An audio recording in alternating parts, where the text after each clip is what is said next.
இன்சூரன்ஸுக்கு சொல்லப்படக்கூடிய மார்க்க ரீதியான ஒரு நியாயம் என்ன அப்படின்னு சொன்னால், அப்படி இருந்தால் கூடும் அப்படின்னு சொல்லக்கூடிய ஒரே நியாயம் அதை இன்றைக்கு நடைமுறையில் அது இல்லை. அது எந்த பேரில் இருந்தாலும் சரி, தக்காஃபுல்ன்ற பேரில் இருந்தாலும் சரி, எந்த பேரில் இருந்தாலும் சரி, ஒரு 10 பேர் இருக்கிறோம், 10 பேரும் ஒருவர் ஒரு 10 ரூபா நம்ம போட்டு வரோம். அதில் ஒருவர் பாதிப்படைஞ்சால் நம்ம என்ன செய்வோம், அவருக்கு அதை நம்ம செலவழிப்போம் என்று ஒருவருக்கொருவர் விரும்பி அந்த மாதிரி ஒருவர் செய்துட்டு வந்தால் அது மார்க் அடிப்படையில் என்ன கூடும். அதுதான் என்ன, அதாவது இன்சூரன்ஸுடைய தக்காஃபுல்ன்ற வடிவம். ஆனால் அந்த வடிவம் பேச்சுக்கும் விளங்கப்படுத்துகிற நேரத்தில் மட்டும்தான் சொல்லப்படுது. நாங்கள் இஸ்லாமிய அடிப்படையில் என்றது இதுதான் அப்படின்ட்டு. நடைமுறையில் நீங்கள் பார்த்தீங்கன்னா அப்படி ஒன்று இல்லை, அப்படி ஒன்று நடைமுறையில் இல்லை. ஒரு சகோதரரோட நானே இங்கே இருக்கிற சந்தர்ப்பத்தில் என்ன செஞ்சுருந்தேன், போயிருந்தேன். அவர் போய் வந்து அவர் நினைச்சிட்டார் இஸ்லாமிய அடிப்படையில் தானே இது நடக்குது, ஸோ நம்மளோட பணத்தெல்லாம் நம்ம திருப்பி என்ன செஞ்சிடலாம், எடுத்துடலாம். ஒரு கட்டத்தில் போகிறார், எடுக்க வேண்டிய ஒரு கட்டத்தில் இல்லை. அது வந்து என்ன, நாங்கள் அதை எடுத்து பொது விஷயங்களுக்கு என்ன செஞ்சிருவோம், நம்ம பயன்படுத்தி விடுவோம். அந்த அடிப்படையில் நீங்கள் என்ன செஞ்சீங்க, சைன் பண்ணிக்கிறீங்கன்றார். அவருக்கு சைன் பண்ணு தெரியாது.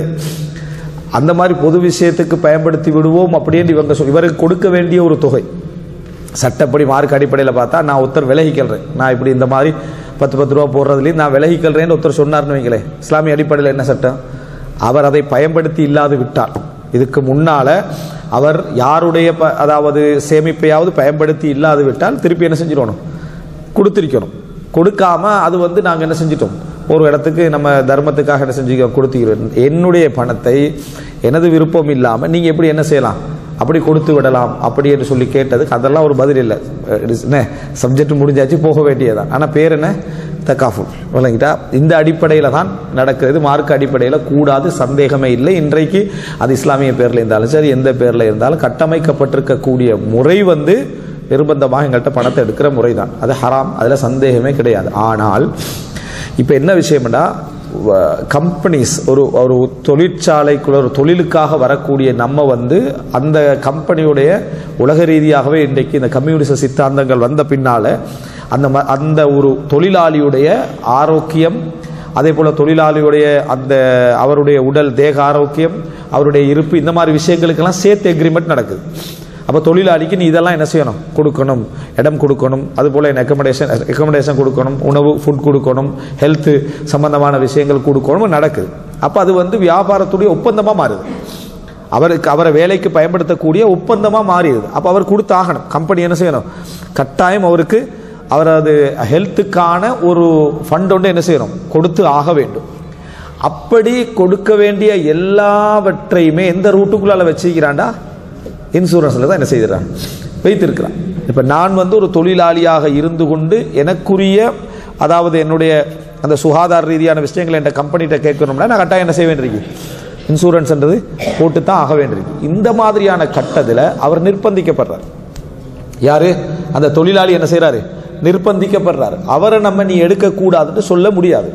என்ன காரணமாக சொல்ல முடியாதுன்னா, உனக்கு தரப்படுற ரூட்டே இப்போ எதால இருக்குது, ஒரு மெடிக்கல் சப்ஜெக்டை நீ பெற்றுக்கொள்ள உனக்கு கம்பெனி உனக்கு தரணுமெண்டா நீ இன்சூரன்ஸ் வழியாக தான் அதை என்ன செய்யணும், பெற்றுக்கொண்டு ஆக வேண்டும் என்கின்ற ஒரு நிர்பந்தத்தை கொண்டு வந்திருக்கிறதால பொதுவாக வேலை செய்கின்றவர்கள் அதுக்குள்ள நிர்பந்திக்கப்படுறாங்க.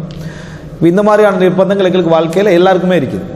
இப்போ ஹஜ்ஜி உம்ராவுக்கு வரணுமாக இருந்தால் நம்ம டிக்கெட்டில் இன்சூரன்ஸ் என்ன செய்யுது, இன்க்ளூடட் தான். அதில் ஒரு வாகனத்தை நம்ம வாங்கணும்னா 3rd கிளாஸ் என்ன செய்யுது, அது எப்படியுமே வாகனத்தை எடுக்கிறது அதை போட்டு தான் நம்ம ஆக வேண்டியிருக்கிறது. அதே போல் இலங்கை போன்ற நாடுகளிலிருந்து இங்கே வரணும்னா பீரோன்னு என்ன ஒரு தொழிலாளிக்கு கட்டப்படுகிறது. தமிழ்நாட்டில் இன்னொரு பேர் இல்லைக்கலாம், கட்டாயம் என்ன செய்யணும், வெளிநாட்டுக்கு தொழிலுக்கு போகின்றவர் இலங்கையில் ஒரு பீரோ என்று சொல்லக்கூடிய ஒரு பணத்தை கட்டி தான் அவர் இங்கே வரணும். இதில் பாதிக்கப்பட்ட அது அவங்க என்ன செய்வாங்க, அந்த பணத்தால் ஃபண்ட் பண்ணுவாங்க. ஸோ இதெல்லாமே வந்து நாங்கள் லைஃப்பில் நிர்பந்திக்கப்பட்டிருக்கக்கூடிய ஒரு விஷயங்கள். எனவே தொழிலாளியாக இருக்கக்கூடியவர் அந்த வழியால் மட்டும்தான் என்ன செய்ய முடியும், அந்த இன்சூரன்ஸை பெற்றுக்கொள்ள முடியும் என்கின்ற ஒரு நிர்பந்தம் இருக்குமா இருந்தால் பயன்படுத்திக்கலாம். ஆனால் இதில் வந்து ஆப்ஷனலாக கொஞ்சம் தருவாங்க, நீ விரும்பி என்ன செய்யலாம், இதை எடுத்துக்கலாம். அந்த மாதிரி வசதி ரீதியாக தரப்படுமாக இருந்தால் அந்த வசதிக்கு எனது பணத்தில் வந்து ஒரு பகுதியை அவங்க நம்ம விரும்பினா என்ன செய்யலாம், கட் பண்ணலாம் என்ற ஒரு பகுதி இருந்தால் இதை எடுக்கக்கூடாது, ஹராம். எதன் காரணமாக அது கூடாது அப்படின்னா, உனக்கு இந்த நிர்பந்தம் அதில் என்ன இல்லை, நீ வந்து என்ன விரும்பினா நாங்கள் என்ன செய்கிறோம், உனக்கு அந்த இதை போட்டு தருகிறோம், நீனு என்ன செய்யலாம் அதில் சைன் பண்ணி நம்ம உன்னை கொஞ்சம் என்ன செய்கிறோம், உங்கள்கிட்ட கட் பண்ணுறோம்டா. இப்போ நம்ம விருப்பத்துக்கு தரப்பட்டிருக்கு, நிர்பந்தமெல்லாம் அதில் இல்லை. அதாவது வாகனத்தை நம்ம வெளியே எடுக்கிற டைமில் ஒரு ஃபர்ஸ்ட் கிளாஸ் செகண்ட் கிளாஸ் போடுற மாதிரி தான் அது உண்ட விருப்பத்துக்கு தரப்பட்டால் நம்ம அதை பயன்படுத்தக்கூடாது. அதுக்கு என்ன காரணம் அப்படி என்று சொன்னால், இது இன்னொரு 100 பேருடைய பொருளாதாரம் தான் உங்களுக்கு சேருது. இன்னொரு 100 பேருடைய பொருளாதாரம் தான் உங்களுக்கு சேருது.